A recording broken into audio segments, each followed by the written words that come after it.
Great. Good morning, good evening, and good afternoon, everyone. A very, very welcome to you all, and on behalf of all the WGH co founders and members. It gives me an immense pleasure to open the plenary today for marking 1 year of working of Women in Global Health India chapter. I'm super excited about completing a year of working and for achieving all the work that we did in this last year despite the pandemic.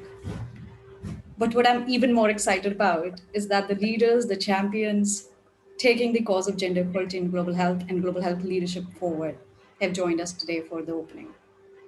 And they've joined us from across the world. No words can express our gratitude to our esteemed guests today.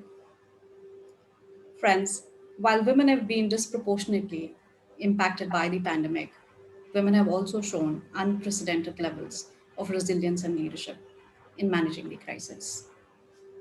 In attempt to advocate and influence the key policy decisions to include the voices from the ground, WGHI conducted a 5-part dialogue series on amplifying the contributions and challenges of different cadres of frontline health workers during COVID. These dialogues not only showcased the commitment and leadership of rare to find women community leaders at national level, but they've also bridged their conversations with the potential policymakers, something that's been missing from the mainstream public health conversations and decision making for a long time. Navigating through the pandemic response has re emphasized the centrality of political commitment of countries to develop and implement equitable health policies and gender equality in health care leadership. As WGH India is entering the second year of working, we commit to take this cause forward and advocate more aggressively to the need for ensuring that global health leadership is gender balanced. What better occasion than this could be to discuss the need, the urgency, and the strategies for garnering political attention around the issue of creating opportunities for the inclusion and representation of women in healthcare leadership and policy spaces. It's a privilege to be joined by the gender equality champions to discuss the issue of making gender equality in global health leadership a political agenda. Our speakers need no introductions, but I'll still take a few minutes to tell you a bit about them. We'll start with hearing from Dr. Poonam Khitapal Singh, the WHO Regional Director for Southeast Asia. Dr. Singh has devoted more than 3 decades to strengthening public health as a leader and manager at national and international levels. We're joined by Professor Ilona Kikbush, who's again needing no introductions here. She's the founding director and chair of Global Health Center at Graduate Institute of International and Development Studies in Geneva. She's known throughout the world for her strong commitment to the empowerment of women. We're truly honored to have Professor Sarah Hawkes joining us today. She's the director at the Center for Gender and Global Health at University College London. She's the director of the Global Health 50/50 initiative, an initiative to advance action and accountability for gender equality in global health. Privileged to have Ms. Geeta Rao Gupta joining us too. She is the senior advisor at United Nations Foundation, the 3D program for girls and women, co-impact, a global philanthropic collaborative focusing on gender equality and women's leadership. And she chairs the advisory board for Women Lift Health, an initiative to promote women's leadership in global health. We're also joined by Professor Madhukar Pai, who again needs no introduction, and he's a Canada Chair of Epidemiology and Global Health at McGill University, where he serves as an Associate Director of McGill International Tuberculosis Center. He's not only written and spoken widely about the need for more diverse, inclusive, and gender balanced leadership roles in global health, but has also been a role model in creating this change through his own work. We're joined by our very own Dr. Rupa Dutt, who's the Executive Director for Women in Global Health. She's the central driving force for the WGH movement, advocating for gender equality in global health and correcting the gender imbalances in global health leadership. Her determination to build WGH movement to transform women leadership in health has inspired many. Once again, thank you all for joining us. And Rupa, I'll pass it on to you to tell us a bit more about our participants, to tell a bit to our participants more about our journey of WGH. So the session will flow like we'll start with hearing from Dr. Poonam Singh, followed by specific questions to our panelists, and then a panel discussion on the strategies. We'll then open it for question and answers from the audience. And this will be followed by a second session on the WGA chapter journey. All your questions can be posted in the chat box, and we'll be taking them at the end of the session. Rupa, over to you. Thank you, Samega. I'm going to briefly in Hindi say, मुझे आज बहुत खुशी है, मैं सब आपके साथ हूँ, नवे साल की मुबारक. I just greetings to everyone, saying I'm very happy to be here with all of you, and really a happy new year to all of you with this annual year for Women in Global Health India, and especially want to acknowledge the leadership of Samega, Deepika, Sapna, Preeti, many of who I've been having conversations, and to see that all of you have launched in a pandemic year just shows how strong and vibrant the leadership of women in India and Southeast Asia are. So this is just, exactly what we are harnessing here at the Women in Global Health Movement, is that all of you have the true power and leadership. And so when we talk about Women in Global Health Movement, we truly are really talking about women's leadership from all different backgrounds, from all different societies, from all around the world. Last year, Women in Global Health had 14 chapters, and this past year we have grown to having over 24 chapters all around the world. And we continue to have interest from another additional 15 chapters, just showing you that this is the time that while COVID-19 is showing the inequalities that have existed, and they're widening inequalities, especially for women, women from all around the world are eager to mobilize. They're eager to catalyze change. They want to come together and use their collective voices to drive the social change. And India particularly, we're really thrilled to know that last year you were one of the most active chapters, having put together 11 different power dialogues on COVID-19, bringing together voices of women that are considered often the invisible women in health, together with policymakers. And I was very thrilled to be able to say just this past week, we hosted an event where we launched our largest initiative ever, called the Gender Equal Health and Care Workforce Initiative, together with the World Health Organization and the government of France. And we were joined by one of the Women in Global Health members, Sindhu, who represents ASHAs in a union, and really advocating for the harsh realities that we know that exist. We know half of what women do in the health sector remains unpaid in the informal sector. We also know that women are continuing to face a lot of violence, especially during this pandemic. It's even higher numbers, as many of my colleagues will talk more about some of those points. But we know that India is bringing its voice to the table. There is exciting times to see India's leadership in the global space, as it's a country that is growing in influence and power, but also really demanding for much more equity. We know that India's involvement in issues around getting vaccine equity has been another critical, important aspect. And there's a lot more to be done, but particularly Women in Global Health, we use the model of really being a movement, and really making sure that all of you can use Women in Global Health as a platform for voice and platform from change. We launched last year our 5-year strategy plan, which is focused on one, mobilizing and really mobilizing together chapters from all around the world using a flat leadership model. Second, we are really using a pillar of advocate for change, where all of our chapters, as they are mobilized, and the individuals that support and participate the movement, to really activate them to start advocating for the issues that matter the most for gender equality for all women in global health. And then 3, really garnering commitments.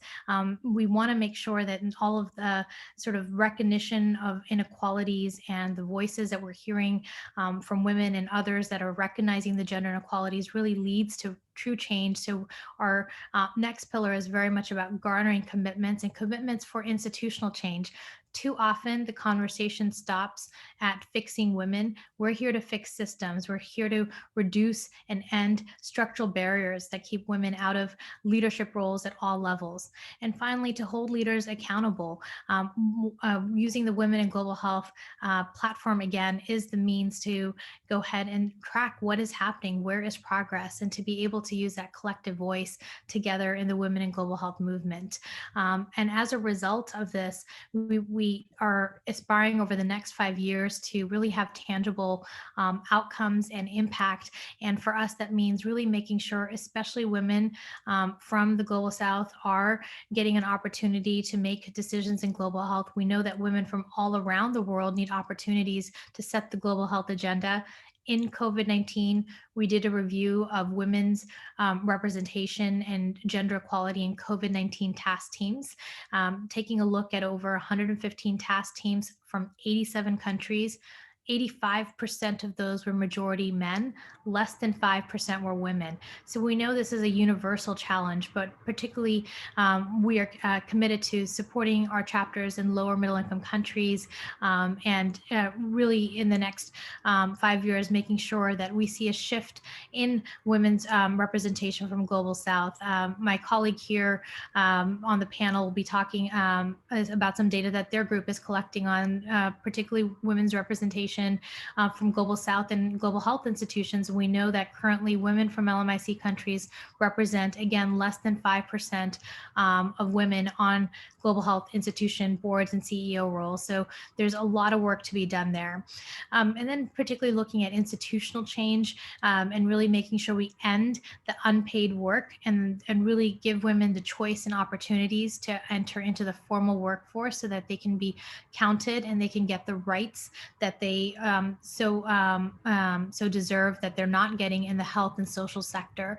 And then particularly also looking at the issues of violence. We know that the ILO, the International Labor Organization, is in the process of ratifying its Convention 190 on ending all forms of violence and harassment. And this is a convention we want all of our chapters to get behind and really ask their governments to ratify it and make sure that both in informal and formal workplaces, there's no form of harassment and violence for all genders. And this is just the tip of the iceberg of the type of things that Women in Global Health is planning for 2021. And we're really, again, proud of what the Women in Global Health chapter India has done in a pandemic year. We together in the global community are calling for a new social contract for all women working in the health and social sector. And we look forward to working with all of you. Back to you, Samega. Thanks, Rupa. Thanks for getting our attention back to the institutional change and fixing the systems and not the women. I'll just take a little moment to share with you the message from Dr. Singh, and then we'll start our discussion. Can we please play the message from Dr. Poonam Singh?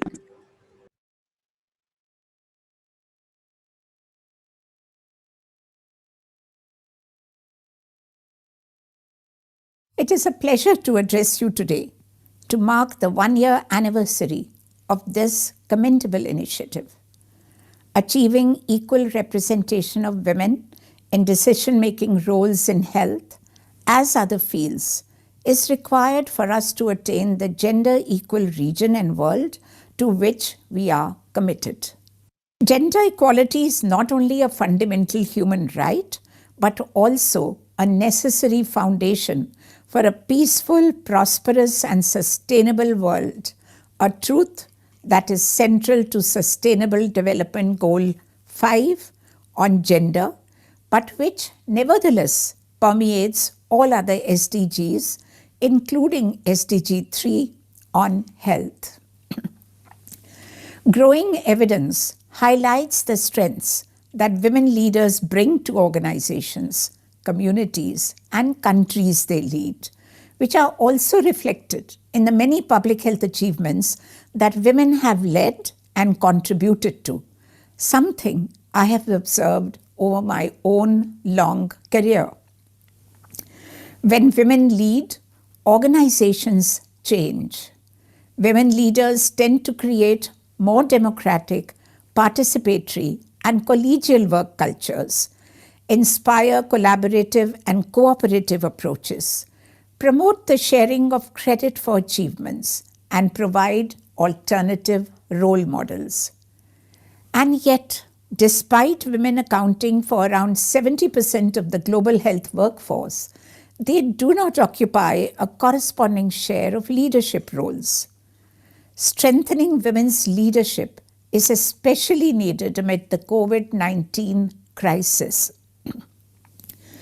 We know that men are dying at greater rates from COVID-19, but at the same time, a growing body of evidence suggests that women and girls are bearing the brunt of the pandemic in ways that could jeopardize decades of progress on gender equality. This is why WHO has highlighted the critical importance of integrating gender into all aspects of COVID-19 response, with a focus on 6 key asks for health leaders and policymakers to adopt and implement. First, when recording cases of COVID-19, collect both age and sex disaggregated data.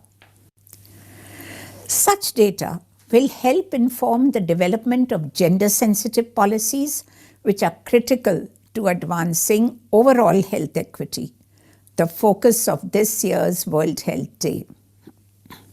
Second, prevent and respond to domestic violence.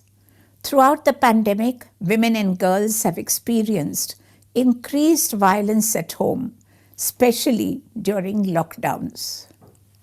WHO continues to urge all health sector stakeholders in the region to take a leading role in addressing gender-based violence, including by maintaining and adequately resourcing appropriate health and social support services. Third, we call on governments to promote access to sexual and reproductive health services. Throughout the response, WHO has provided critical supports to all countries in the region to maintain essential health services with specific emphasis on sexual and reproductive health. Since 2014, accelerating reductions in maternal mortality has been a flagship priority, and we are very much determined to sustain and accelerate the world-beating gains we have made. Fourth, we urge health leaders to protect and support all health workers, approximately 70% of whom are women. WHO continues to support member states to protect health workers from infection, to prioritize them in vaccination, and to prevent discrimination, stress, and burnout. Fifth, we ask leaders to provide equitable access to testing and treatment for COVID-19. The biggest challenge countries are currently tackling is to roll out COVID-19 vaccination as equitably and efficiently as possible. To succeed, they must engage trusted women-led organizations that can promote community buy-in and help identify and overcome gender-related barriers to vaccine access. Sixth, all duty bearers must ensure that response strategies are both inclusive and non-discriminatory. This means combating the stigma associated with COVID-19 and ensuring respectful care for all. It also means applying proportionate social and public health measures that reflect local epidemiology. We must grasp the opportunity to drive real change and build a fairer, healthier, new normal that outlives the current crisis. And we have much to build on. Although countries in South Asia started with a low base, they have registered the fastest gains in closing the gender gap in the last decade, especially in health and survival. Across the region, women play a vital role in health from the community level up. In India, Ashas and women's self-help groups foster community engagement and mobilize the demand for health. In Bangladesh, women actively contribute to the work of community health clinics.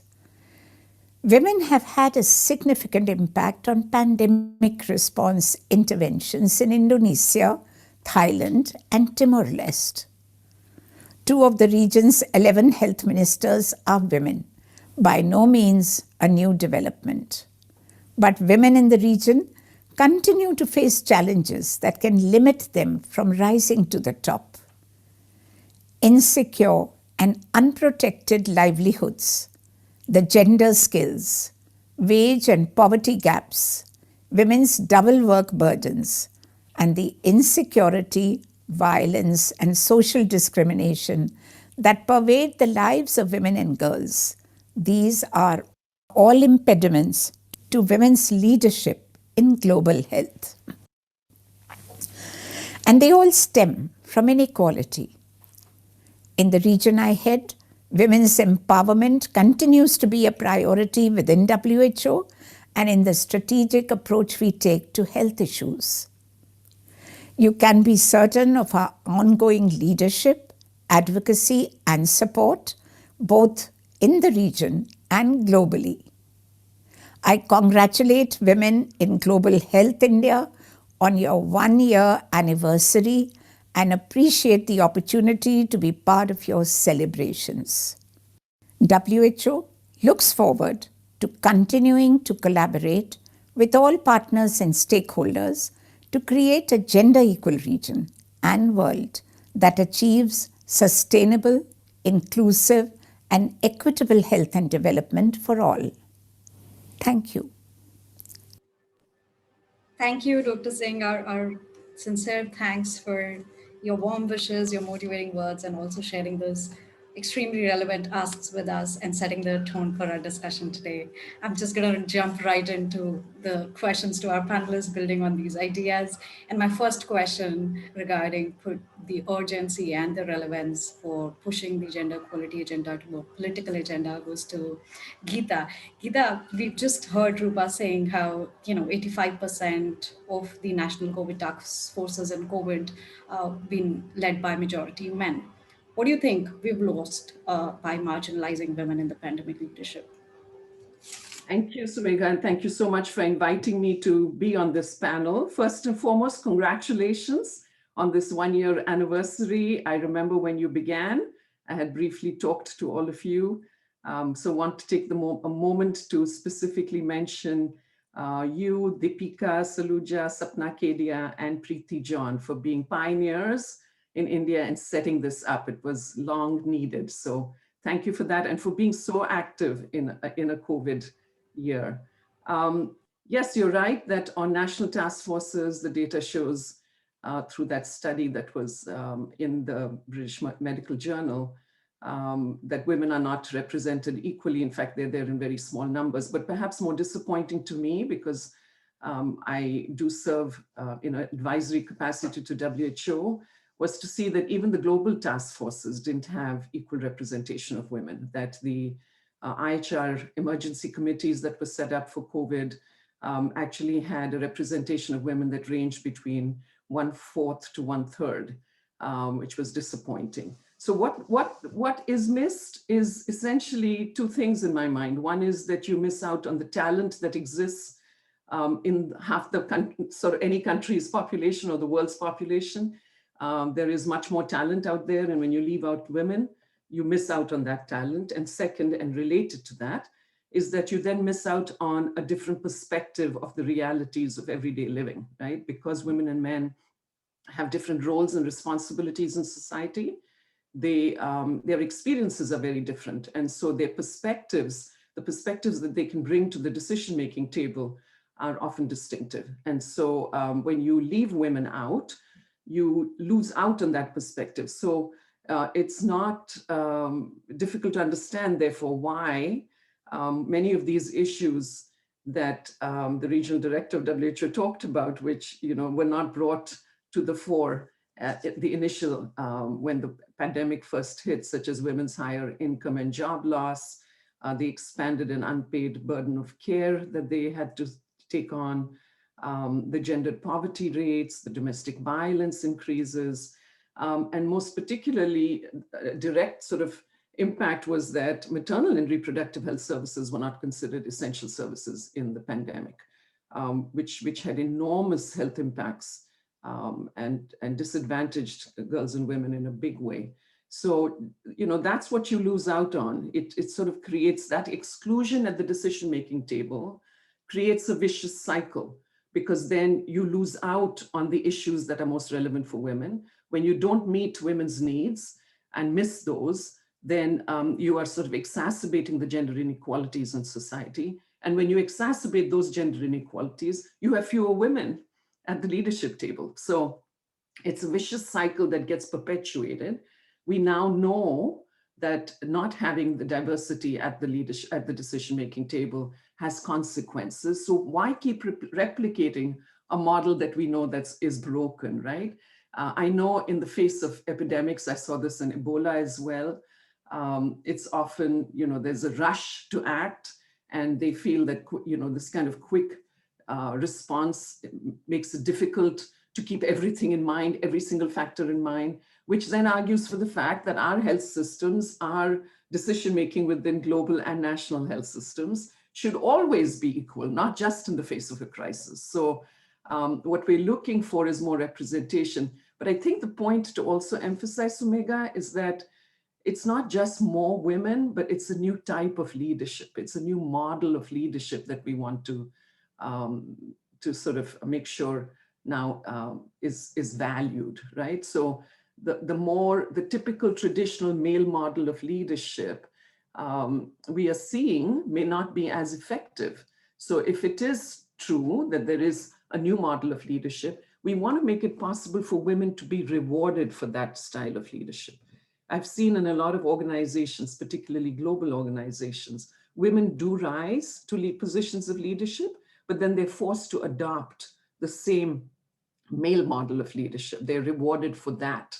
And that doesn't add any value, because then their realities and their perspectives don't gain prominence in the discourse within global health. So let me stop there and say there's a lot to be done. And I'm glad that you're working at it in India. Thank you.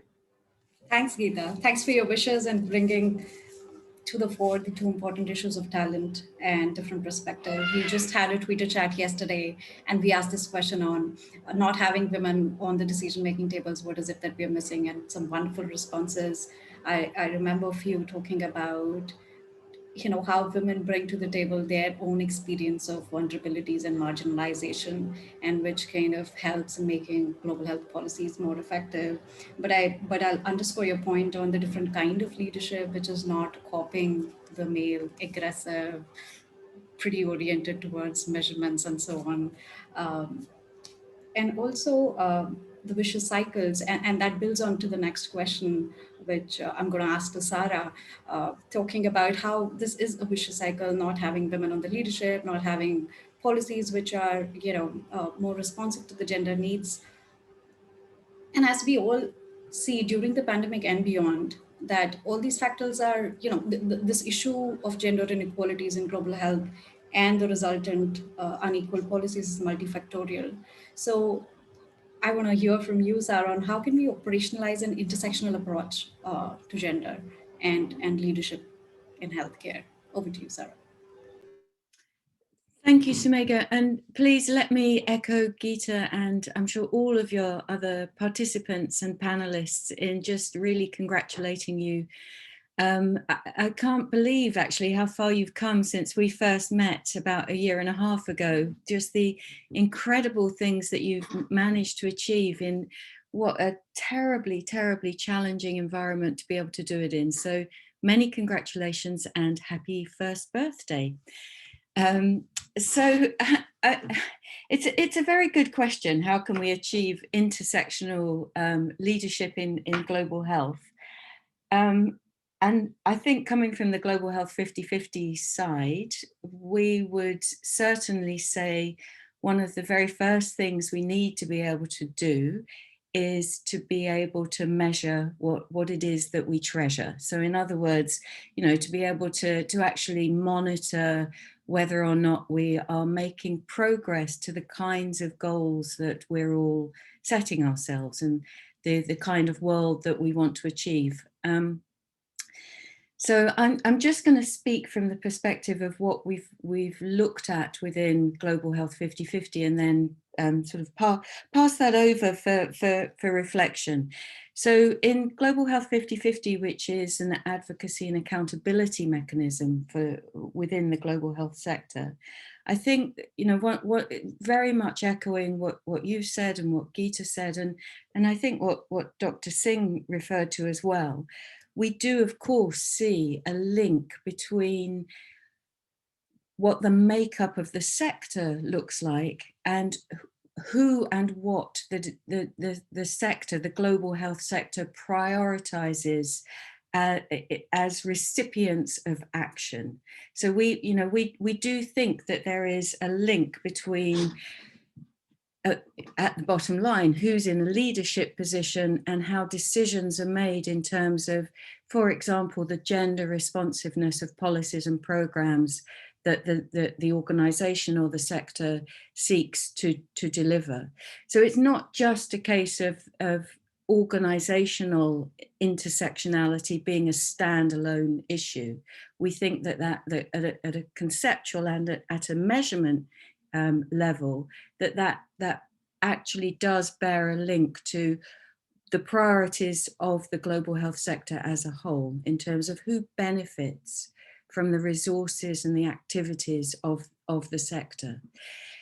So that in and of itself becomes a very strong rationale in our framework as to why we need to see intersectional leadership, because then you have a diversity of views and visions and opinions about what it is as a sector, as a health sector, we should be delivering on.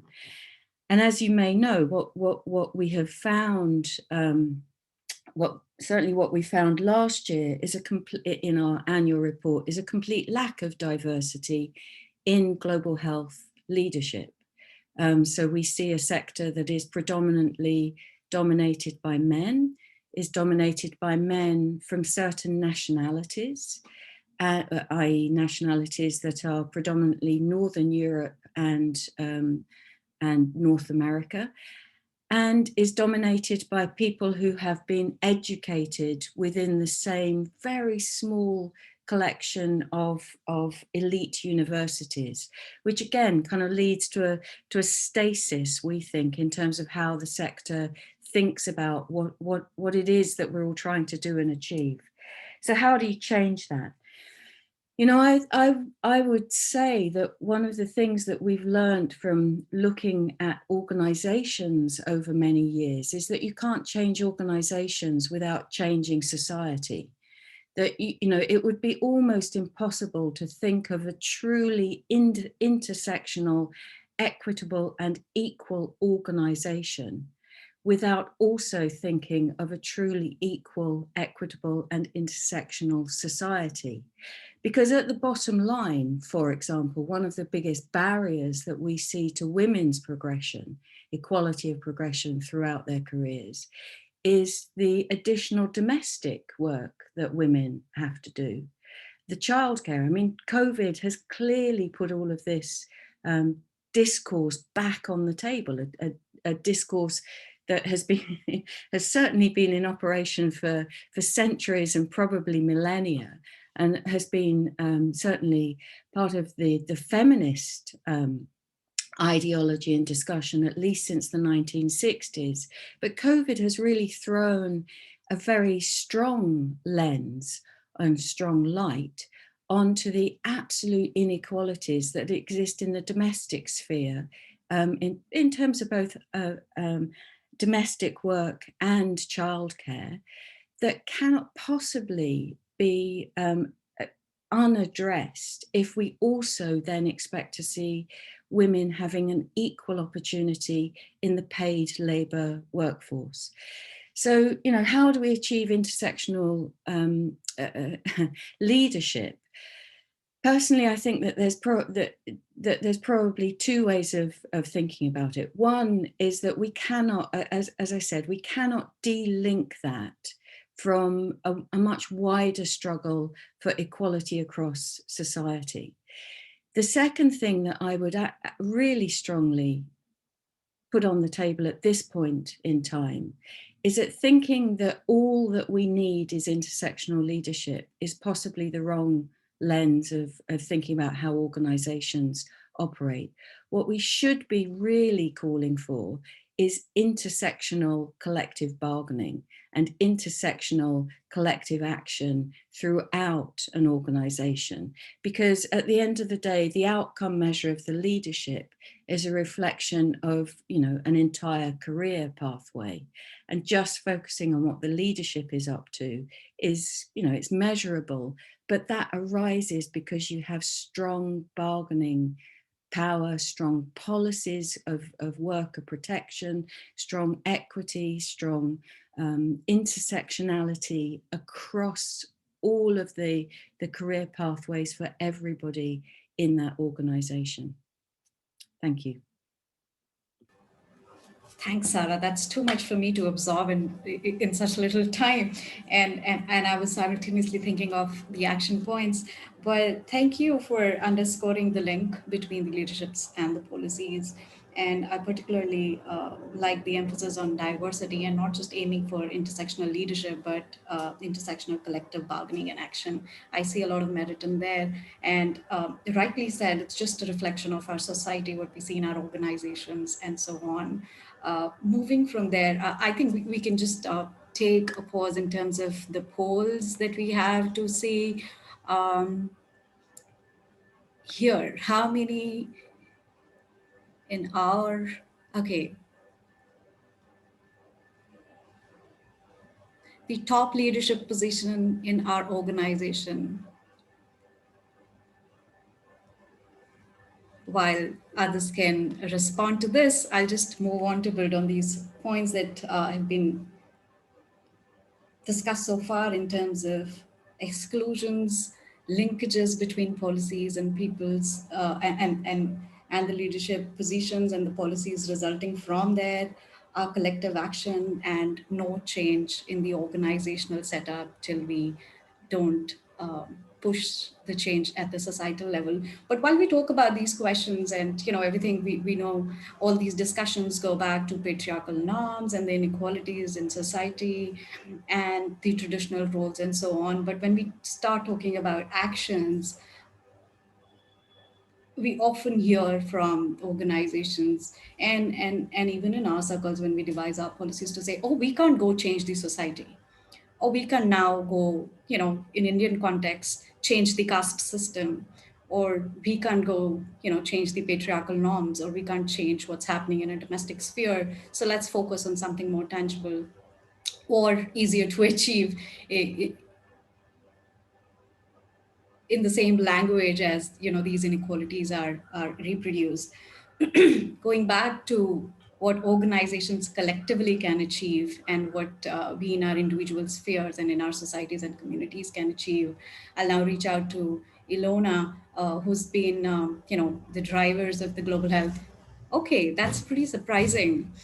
Actually not. So the top leadership position in the organization from our participants, 38% has been led by men and 63% by women. Pretty impressive. Ilona, this comes back to you. So you've been the drivers of the global health movement, women in global health movement, and the board, and supported the establishment of the first chapter.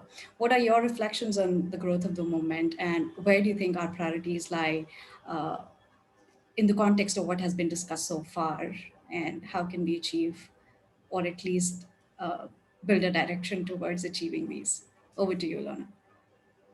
Thank you, Sumega, and namaste to everyone, and congratulations, of course. Not everyone might know that I grew up in India, So I'm particularly happy to be at this meeting. I was due to be in India several times last year. Obviously, it didn't work.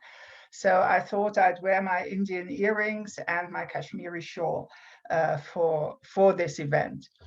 So to answer your question, I think what the rapid growth of women in health, women in global health shows that there's a real need out there, a real need for women to want to get organized and to do things together to affect change. You've indicated that in everything that you've said. And, you know, sometimes it just needs a small starting fire to then really get things going. And what was the most gratifying thing for me when I raised some of the issues that have been discussed here, that it was really an enormous group of young women that said, you know, we want to take that forward. And Rupa has described this in such a great way. I'm also happy it's developed that way, because for me, still too many of the present proposals to strengthen women and some of the debates around women's leadership are very, very individualized. And I personally think what it needs is a strong movement that is built on solidarity and on equity. And that means solidarity with other women, with women in other countries, you know, no matter which way we look around the globe, and with others that are left behind. And that's why, you know, on the one hand, the women's solidarity agenda must always also be an equity agenda. And, you know, I am very aware of this because when we started, you know, the women's health movement, it was very much a world that was thinking in binary terms, for example. And the world is no longer binary, and we have learned that. And that is such an important development, and it's been expressed by many of you in terms of the diversity. But we've also learned that there are inequalities within our own country, wherever we are, that need to be addressed. And the racial inequalities and the decolonization global health movement is one expression of that, where we need to be working together. So I belong to a generation that really organized as a social movement. And we were very proud to call ourselves feminists, and I still am. And, you know, feminism is about personal, social, economic, and political equality. And it is this equality issue that, of course, reflects then as feminist politics throughout society, is what we're looking for. And for me, it is first and foremost an issue of rights. And this call for rights also has to be reflected in a certain amount of radicalism. And, you know, for me, when I think back how radical, for example, the first women's health movement was, some of you might know about this publication, Our Bodies, Ourselves, which really brought together, you know, this notion how our health is related to the health of societies, is very, very important.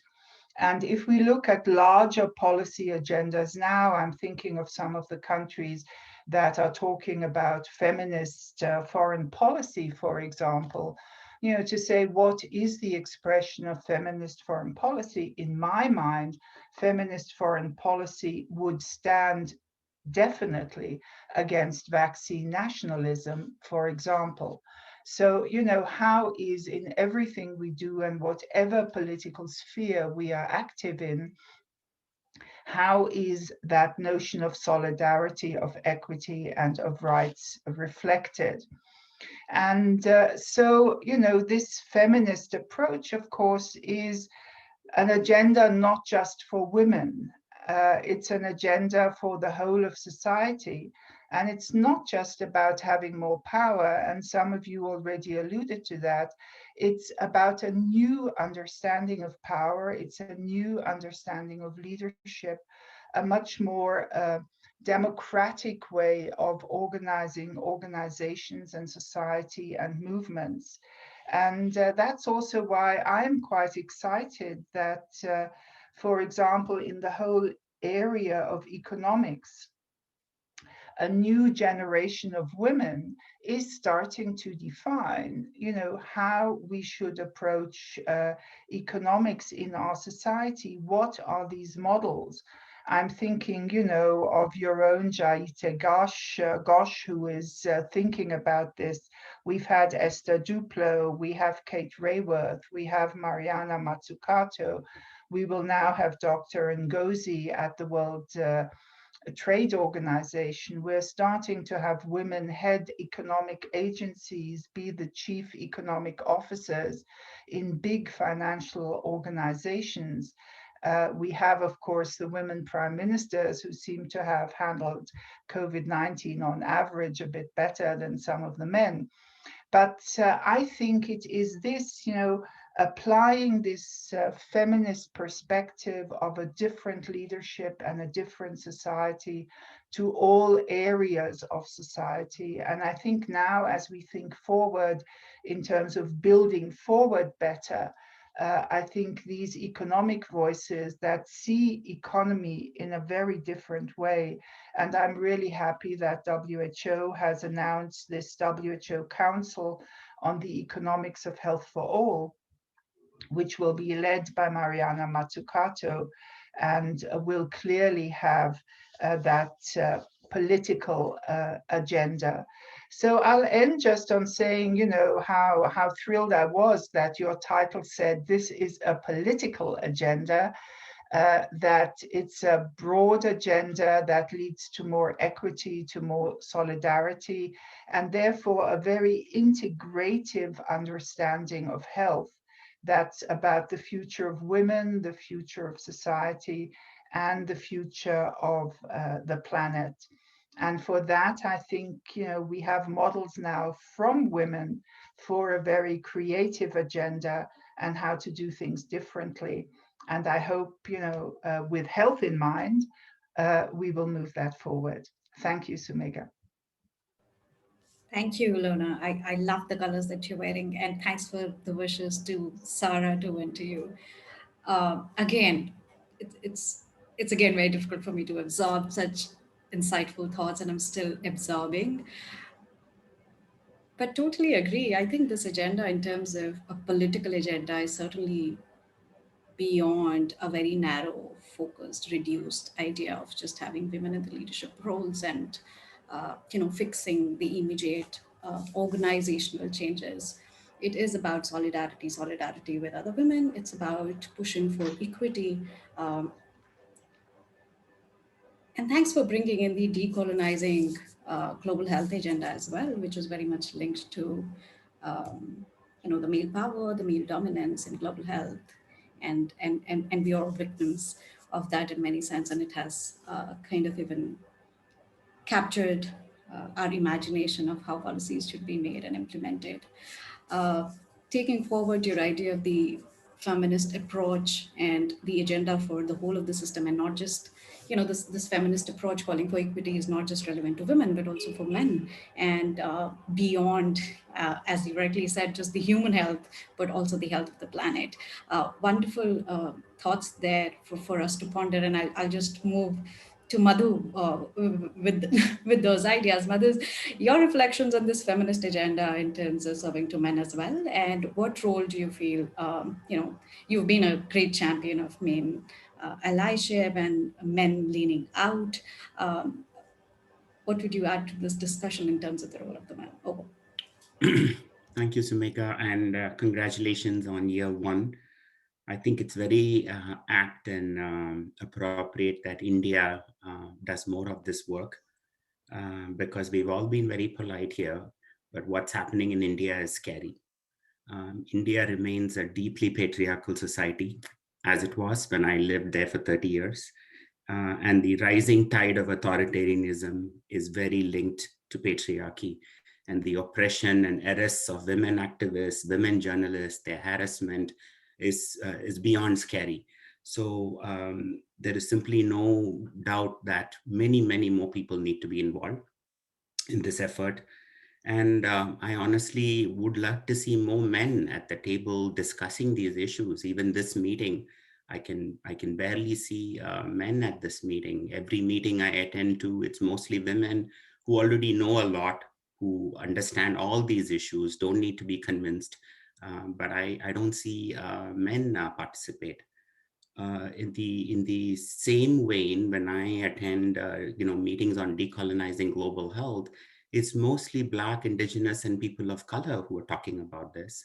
I don't see white people at this discussion. I don't see white people at many discussions on racism and global health or in medicine.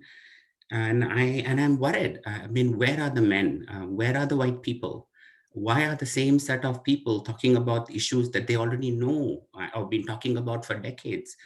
It makes me very nervous that we are in this small bubble and we keep talking about issues that we already know very well, but we're not really touching the key people who are really driving the agenda.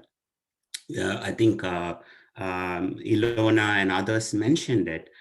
This rising tide of authoritarianism sweeping the world is mostly all men, and they are failing us at every stage, whether it's climate crisis, whether it's the pandemic response. Their approach is just leading humanity down a very dangerous path. And it's the women who are calling this out in every country. It's the women who are fighting and organizing and trying to bring some sanity to this madness. Men are absolutely failing. And how do we call this out when the society itself is so deeply authoritarianism, patriarchal, and imbalanced? So global health to me is reflective of what is happening in the society, which is what Sarah said. And I think every aspect of global health is dominated by men, dominated by mostly white folks, and mostly from high income countries. That is the brutal reality that global health 50-50 and every single study we've ever done has shown with stunning clarity. We're not here to debate that, but to change that, since men corner pretty much all the real estate, I and many others are talking about the need for them to kind of open up the space. It's not enough to just say women need to lean in. Men have to get out, and that is true at the political leadership. That's true within global health. They have to vacate the space and open the space for a change to happen. Now, when I wrote that piece on why men in global health need to lean out, and I put that link in the chat box, women tweeted it and responded to it. Hardly any men did. I was watching. I was hoping that more men will back me up there, and they didn't. Maybe I'm just being too optimistic. But how many sessions have you seen on male allyship? I've only seen one so far. And why do I get called all the time? When Sumeka asked me, honestly, I tried everything possible not to attend the session, not because I didn't think it was important. I wanted to see other male allies. I wanted to see Indian male allies at this meeting talking about this, because we are still like a small fringe group of the same set of people talking the same damn issues again and again and again. Where are more Indian male allies? Why are they not standing up to role model for others? You turn on the Indian television, it's all male panels. Everywhere it's the same damn thing. You're just not changing anything here. So I just want to say that we shouldn't be again and again talking about what the problem statement is. We know it. We need to bring more white people, more males into this conversation and get them to role model what change they can actually meaningfully do at a personal level and at their institutional level. Now, at a personal level, as I wrote in my blog post, it is not hard for men to lean out. It is not hard. It is more than doable, especially established men who have a wall covered with awards, who have won every possible accolade, who are at the pinnacle of their privilege and career. It takes them no effort to lean out. I promise you, it is bloody easy to lean out. They can create space overnight if they wanted to, but they're not doing it. They're not. They are going after more and more power, more and more privilege. They are so damn reluctant to lean out. Especially older white men, absolutely can lean out thousandfold higher than what they're doing now. They're not doing it. They're not. And so now I don't know what to tell you, because at an individual level, it's possible to lean out. It's not happening. At an institutional level, it's a nightmare, because institutions are dominated by men who are very reluctant to give up their power and privilege, and power will fight back. Even in my own institution, it has been such a struggle here. I don't have a single indigenous colleague in my school. I do not have a single Black professor, a colleague of mine in my school. I tried to recruit an indigenous professor 2 times and I failed. So it is, I'm very despondent about the institutional change. At an individual level, I can tell you that it's possible. Men can do more, men should do more, men are not doing so, but they can. How do we change these political and institutional structures that continue to privilege a small set of men who are holding power and want more power? To me, these are the defining challenges. I still think these conversations are happening in small silos, mostly among women, mostly among BIPOC women. I want to see this broken out of this small thing and become a more of a mainstream issue. And I definitely want to see more allies, and I want to see more male allies, and I want to see more male allies in India. So next time, I should not be the one speaking. I would love to see more Indian men come and talk about exactly what they are doing and what they should be doing to inspire other men to do the right thing. Thank you. Thank you, Madhu. Thank you. And just for everyone, I really had a tough time convincing Madhu to be on this panel, but we really needed to hear this. And totally agree, and very valid points in terms of what changes can men do at the individual level and at the institutional level. And there's widely known facts about the institutional changes being too difficult. And related to this, what I would also want to put on table is that personally I've seen many feminist men in their personal spaces, but when it talks about championing feminism outside, I've never seen them active. They might hold very dearly the feminist principles to them in their personal lives, in their families, and even in their communities, but I've not even seen them fighting for a first cousin on those issues. So there's something that we need to handle at a more structural level than at the individual level to even enable men to realize this. And we'll talk more about this in terms of in the next session, where we'll actually talk about strategies, and I would love to hear more from you there. But as you rightly said, so these discussions are happening in a closed circle, among people who are already aware, and I'm just going to test this up in terms of how aware our participants are. Do we need to actually have the same kind of participation for our future sessions, or should we be targeting a new audience, or probably the student community, or another kind of assuming they're not aware and probably taking it there. But moving next to the action points and the strategies, and I know we're running behind time. I'll quickly move to the session talking about the concrete strategies, and we'll quickly take reflections from how do we move from here? How do we collectively push the agenda of gender equality in global health leadership to be a political agenda, not just at the political party level, but at the government's agenda and the agenda of different actors who are involved in the global health governance today. I'll go back to Geeta to start sharing her thoughts, and then we'll follow the same order. Geeta, over to you. Thanks, Sumega, and thanks to all the fellow panelists for all the very important points each of you made. I'm glad that the question and the discussion has sort of evolved into a focus on the fact that this is actually a political issue. And I want to say to Madhu, I sense your anger and bitterness and pessimism, but have to say that having been in the fight for gender equality for more than almost 4 decades, to give my age away here, I will tell you that what really works is organizing and mobilizing, is when you recognize that gender inequalities are structural and inherent in the way institutions are built, and that the only shifts that occur because of movements, because of mobilizing.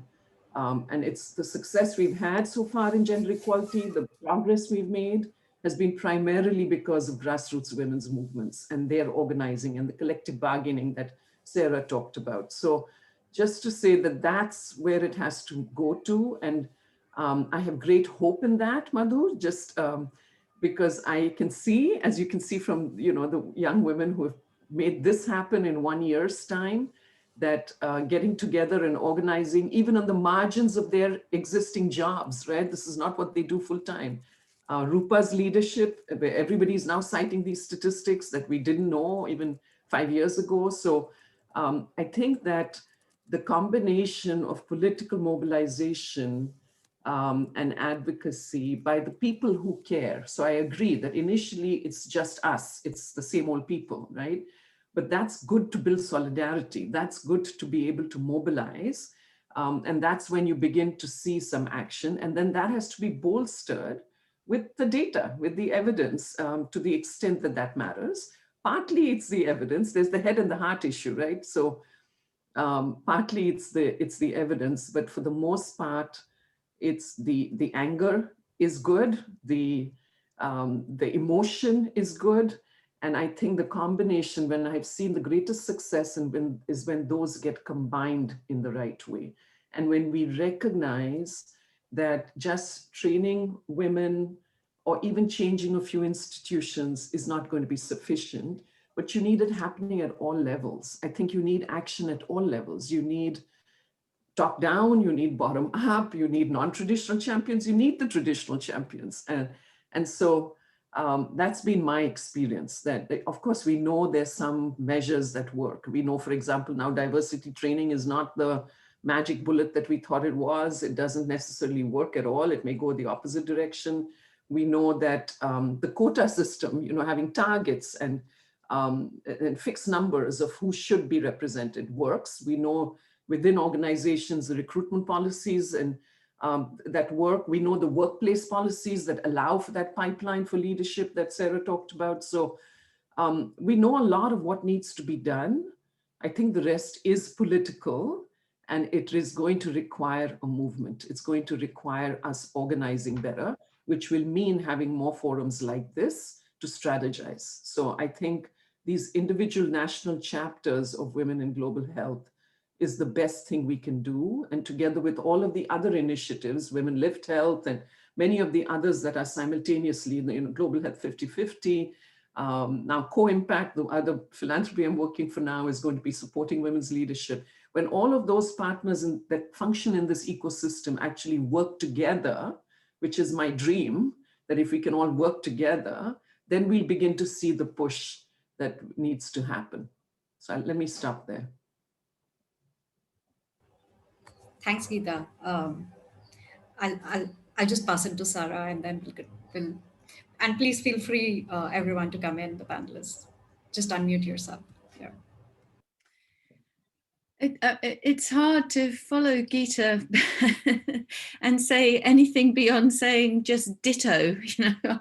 I completely agree with everything that Geeta has said, and the anger and the passion that everybody has brought to the panel.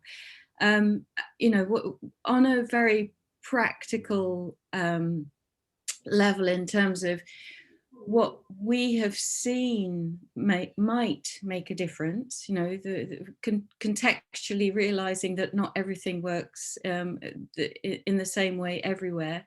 I very much agree with Geeta's notion that or framework that what we need is action that is both top down and bottom up. And I think that within the health sector, we have seen that not just in terms of as a positive way of that change happens, not just in terms of leadership and the career structures within an organization, but also in terms of getting an issue paid attention to within the health sector more broadly. The huge success of some of the women's health movements and the huge success of the HIV movement, for example, have been combinations of both top-down and bottom-up demand. And I think it's that bottom-up demand that has been somewhat missing from some of the debate and discussion and some of the evidence up till now, and certainly, you know, hands up from the perspective of Global Health 50/50 in terms of what we're able to measure. Being able to actually go out and measure bottom-up demand, for example, is something that has really eluded us up till now. And if anybody's got any ideas about how we could move forward with that, that would be, we'd be very welcome, very welcoming of that as a discussion. I think one of the things that I would say, just sort of having looked broadly across the sector, the global health sector, is that one of the things that I would caution against is the notion that that gender equality is not linked to the struggles for all other equalities. And I think that's the, you know, that's the intersectional issue that is being addressed. But, you know, there is a danger of the kind of atomization of, we're doing decolonization today, we're doing feminism tomorrow, we're doing disability awareness 2 weeks down the line. These are, I think, all at their root, the struggle for equality. And so, yes, we definitely have allies who are not women, i.e. men, but we also have allies across the broader struggles for equality. And I think learning from those other struggles is also an important way that we can look more outward for the allies and the methods of struggle. I think it just sort of going back again at a very practical level in terms of some of the issues that Geeta touched on for the organisations that we're all embedded within. You know, there are policies and practices that are either written in law or are gold standard best practices that we should be holding our own organisations to account for. I mean, one of the things that we look at in GH 50/50 is organisational policy environments. And we see, I mean, you know, it always pains me to say this politically and philosophically, but we see much more focus on having good policies in some parts of the global health sector compared to others. Now, how that translates into organisational practice is obviously a different question, but there are some very key parts of the sector that are still very much lacking good policies. And the painful part is to say that it's very frequently the NGO sector that hasn't got its policy house in order. And if you don't have a good organisational set of policies, really difficult to then, for any of us, to hold an organisation to account. So I'm just going to stop there.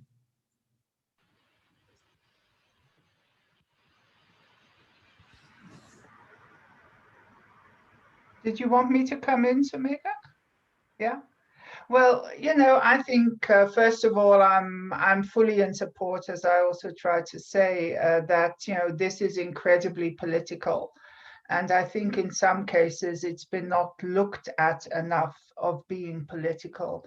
And once you really get political, you get you know, you get opposition. There is no question. You can't get change without a fight, to put it quite simply. And you can't get change without taking risks. And definitely I can say, you know, looking back a little bit like Geeta, a couple of decades, you know, we didn't have any philanthropy around to support us. You know, we were out there in the streets, and it's you know, maybe it needs something like that again, you know, maybe and I don't quite agree with Madhu that it's always the same people. If I look, for example, who's joined the Women in Global Health chapter in Germany, this is loads of women who were never involved in this kind of stuff.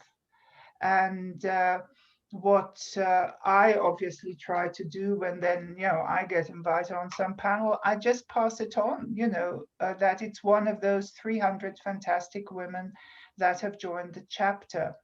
Also, I think, it's a question of how can we build on what has been achieved. And I think, for example, the attempts that Dr. Tedros has made at the WHO, I wrote it in the chat, to get a more equitable representation of women in senior positions. And you well know that one of his most senior women is from India, Dr. Sumya Swaminathan, an absolutely extraordinary woman. And I'd like to tell you another story of something that would never have happened 5 years ago. About a week or two ago, a Swiss newspaper had a headline, and that headline said, "Grandmother appointed as head of the World Trade Organization." And, many of us spoke up, etc., but some people went ahead, and it led to a letter to the newspapers that had run this headline of about 125 ambassadors and heads of organizations from Geneva to these publishers to say, this is just not on. So we have to keep pushing that, these voices come from all parts of society, from people who have different levels of power.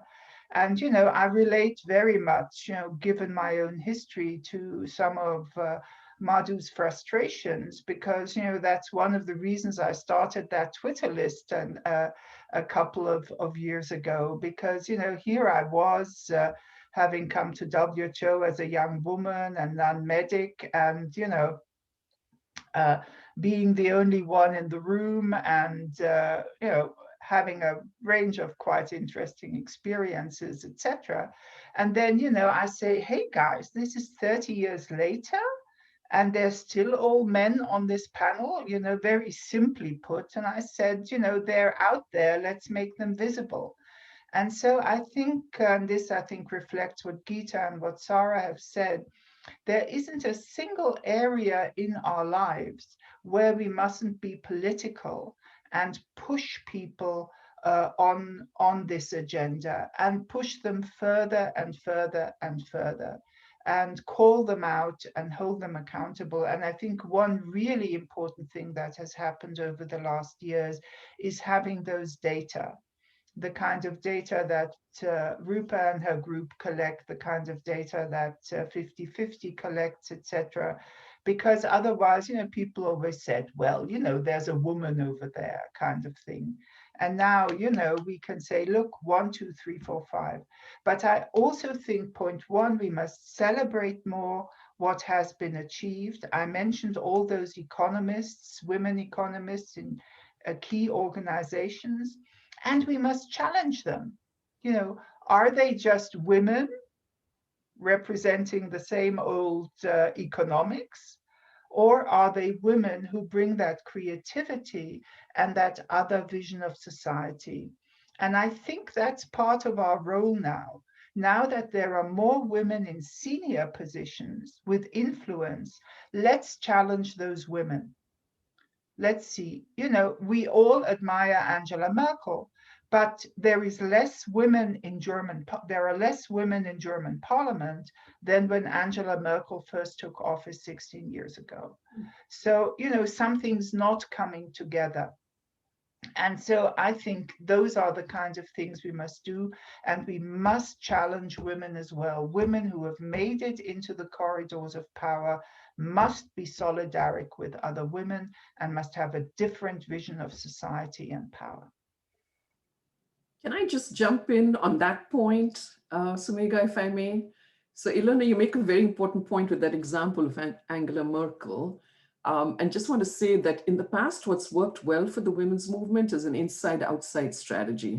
That phrase where when you're in a leadership position in a traditional setup, it's sometimes difficult, even if you're a woman, to make the changes that are necessary. But if you partner sort of behind the scenes with a movement that from the outside is putting pressure on the whole system, you enable the woman leader to make the changes that she always wanted to make but couldn't on her own. So there is solidarity even between those who are in power and those who are on the outside if we strategically work together. So I just Yeah. wanted to make that point that sometimes No, it's that's so central. You know, many innovators in organizations actually wish for that push from the outside. They yes, want the radicals outside so they can reform on the inside.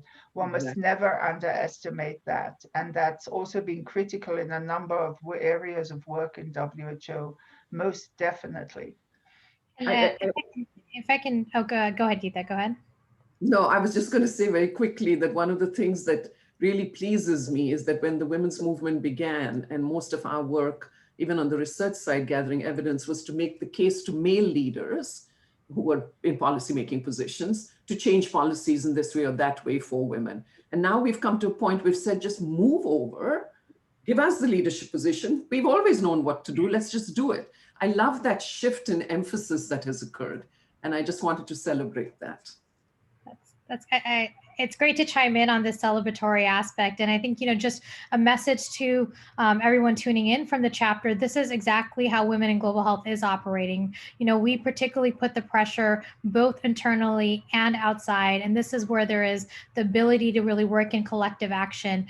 And a lot of the points that, really just every time I'm, with Geeta, Alona, Sarah, Madhu, I just am learning so much about how to think about these things. But what I want to really turn to is that all of you are already thinking and taking action and operating this way. We know that there are individual factors. We know they're interpersonal. I think the points that you were saying, Madhu, and, Samega, you chimed in too, as being myself an immigrant that migrated from India and, spent 15, 20 years of my life arguing with my parents that it was okay for me to date. And now to hear my father go and tell his generation of men, it's fine, your daughter should be able to marry whoever, look at my daughter, how happy she is. That's an example of interpersonal change, and it doesn't happen easy. It has been personally, it is, you take risk in your family. In conservative cultures, you take risks with your colleagues.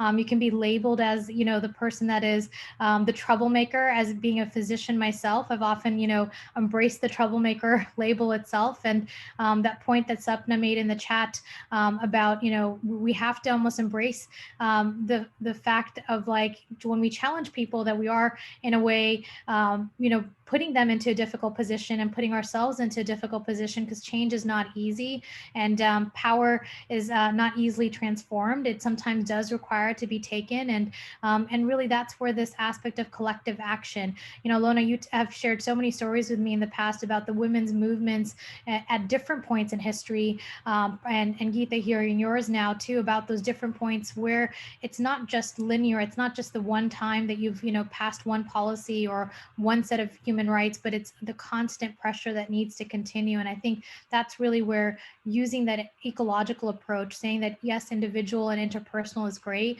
but we need to keep pushing the institutional and the societal policy change as well. And use the name of Women in Global Health or any other community that you're part of, because social movements are what drive the social change.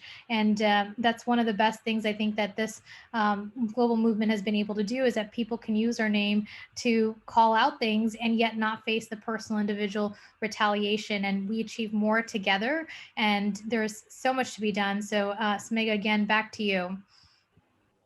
Thanks, Rupa. I'll just quickly, using my opportunity to be the moderator, to add that totally we must build on what exists and be the change, and be adding to Rupa's point on using the solidarity and advocacy bit. We must also be very conscious of not replicating the same kind of inequalities when we are one of the global health actors or the influential actors. So we're very conscious of giving space to the front lines, to the women who deserve these voices, to the ideas where exactly they're coming from, and also bridging those links. And to Ilona's point, and personal and institutional, and just flagging again, personal is political. If it affects us, it must be on a political agenda. The change has to come from making it to be in a political agenda. We might face resistance, we might face many hurdles, but the path to change is to push it to political agenda. Madhu, before we hear you, there's another question, if you can also address that. So the question to you is it realistic to expect men to lean out? In theory, yes, but in reality, probably not. What are the alternatives? Women can be competitive enough to win against them, change systemic incentives to push women in like quota systems, which seems to have mixed results. How to make WGH or decolonizing global health movements more attractive to them? Over to you, Madhu. So I'll begin by saying that this whole decolonizing global health, as many of you have been noticing, is really catching fire, mostly in high income countries, right? There probably isn't a school in North America or Europe that hasn't already organized a webinar or a conference or something like that. And for whatever reason, I get invited like every week I get an invitation to speak.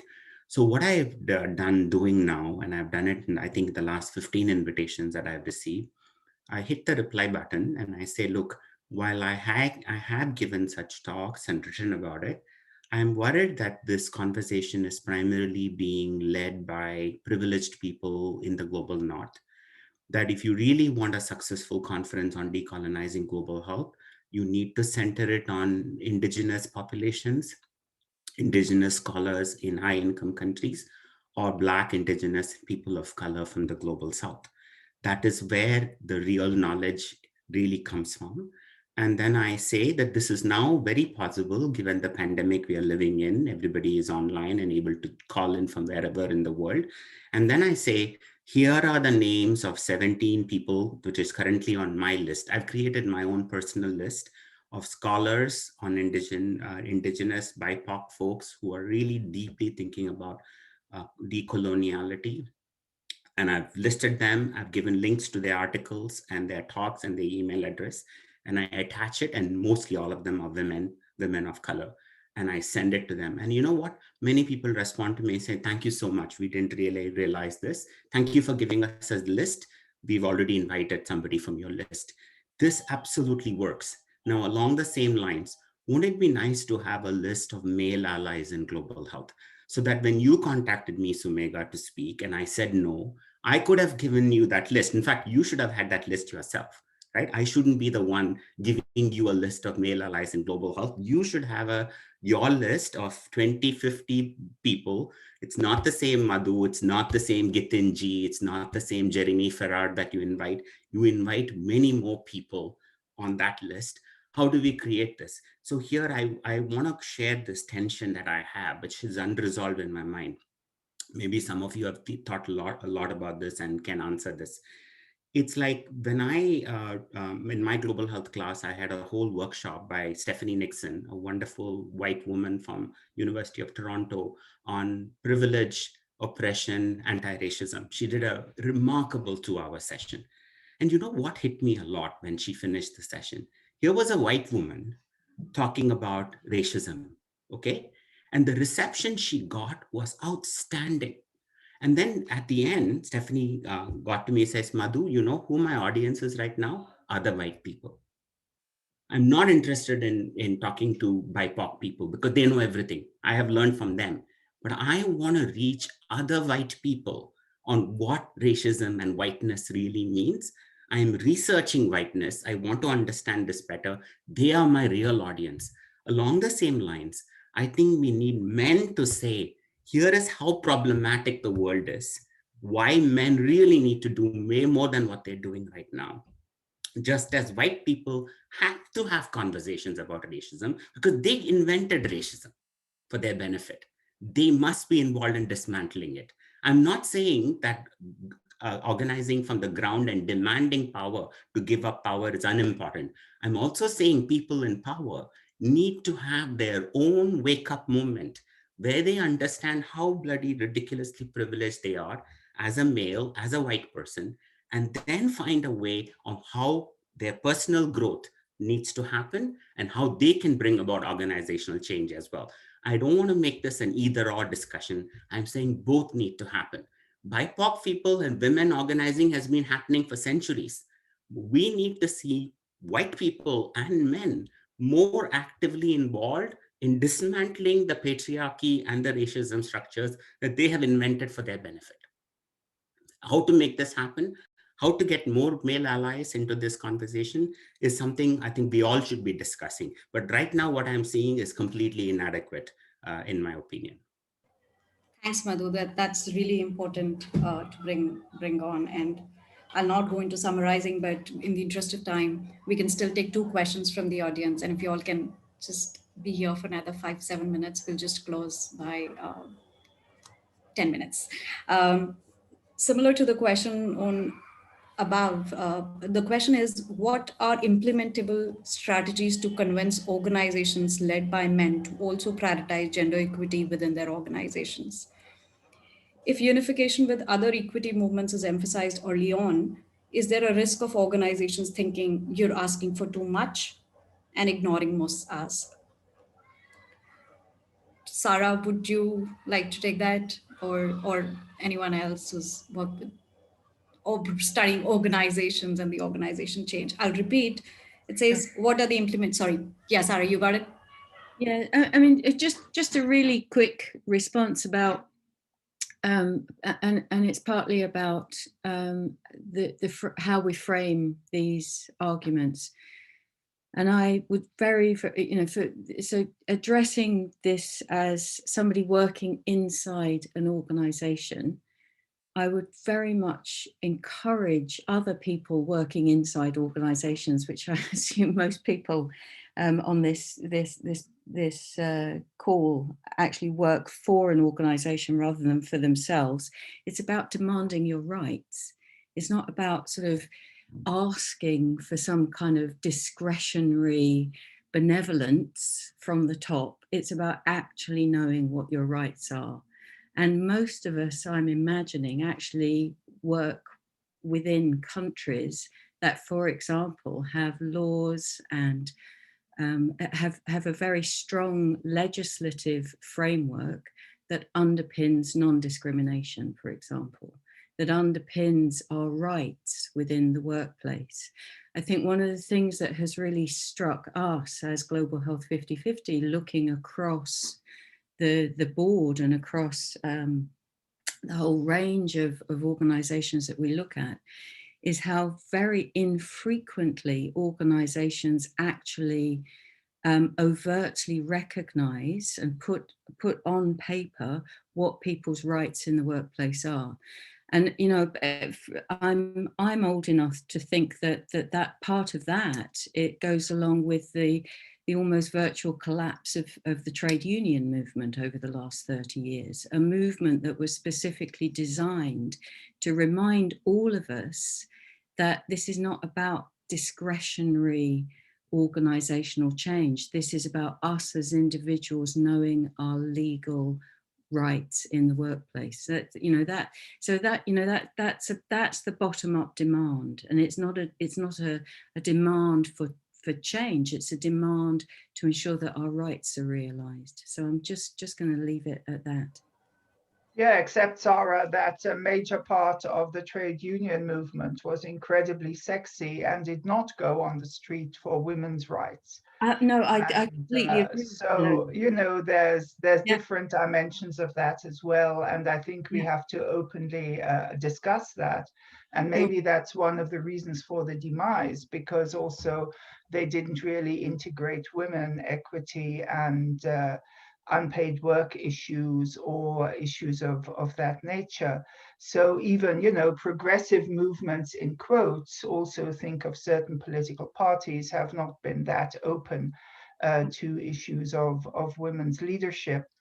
I think, though, within organizations, I agree with you totally. You have to fight for your rights. And, I could spend an hour telling you the stories of my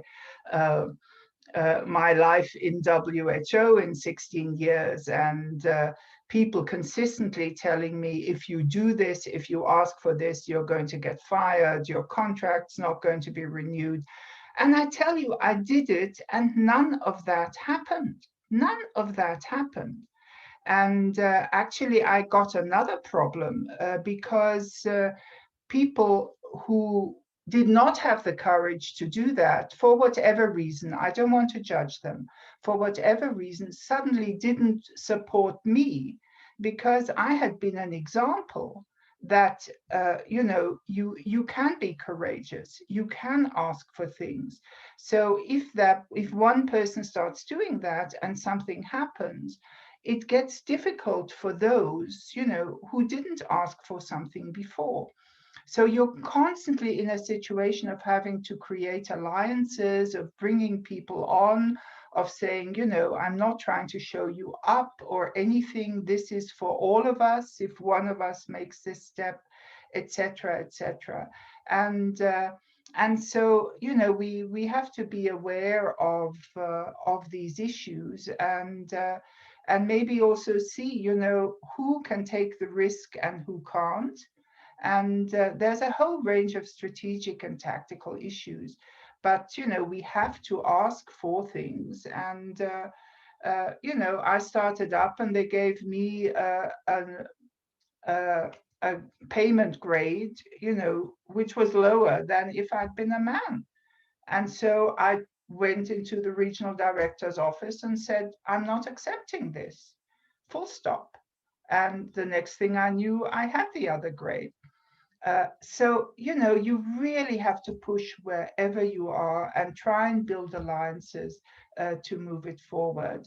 And I think that's absolutely critical. And one thing around Madhu, all my mentors at WHO were men because there were no women around. Where were they? They weren't there. But the interesting thing was they were all men from the Nordic countries, where there had been an immense shift within society about how men see themselves and how they see others.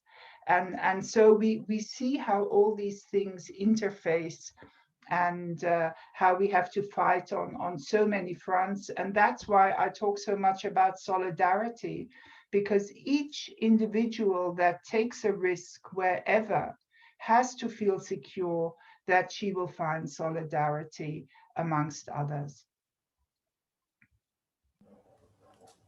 Thanks, Ilona.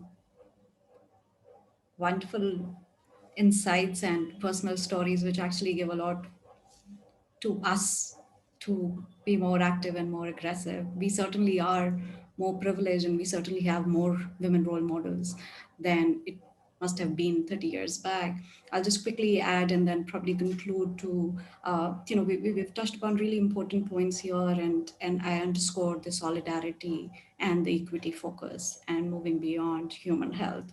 I also underscore learning from existing initiatives and ideas and concepts and the fights of the feminist ideas of building this movement, the joining hands with the decolonizing bit, and how we understand gender equality to be impacted by a lot of other discriminatory issues, and how we all can probably get together and learn from each other to build a movement for a more equal world than just working in silos again to only ask for gender rights or only ask for the rights of the disabled or only ask for the right of the migrants and so on. So a lot of merit in the collective action asking for a more equal world at large. Totally agree with the male allies, and whether we're going to work on that list, and we might just again get back to you for seeking suggestions, but we'll do our homework and get back to you. And by the next session we should have that, adding on the trade unions point bit, and then highlighting again that we at WGHI, and I'm sure at WGH overall, that we believe in the idea that the change has to be pushed from the top and facilitated from the bottom. So the change will come from the both sides, and we need to really enable that, if at all we feel a part of the movement here. uh, we have a lot to learn from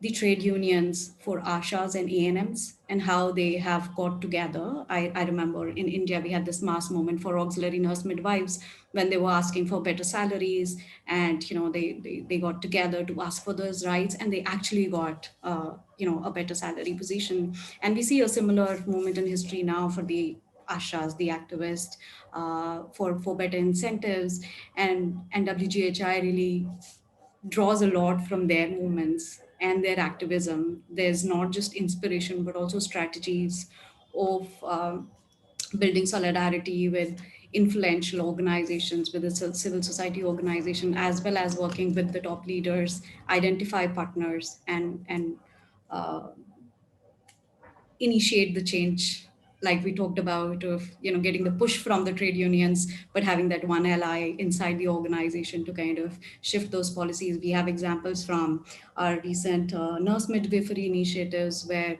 we see a similar trajectory, and there's a lot to learn again from there. In India, we have a lot to learn from the feminist histories of ideas of the Dalit movements that we have, the Dalit women, and we draw a lot from that literature on asking for rights.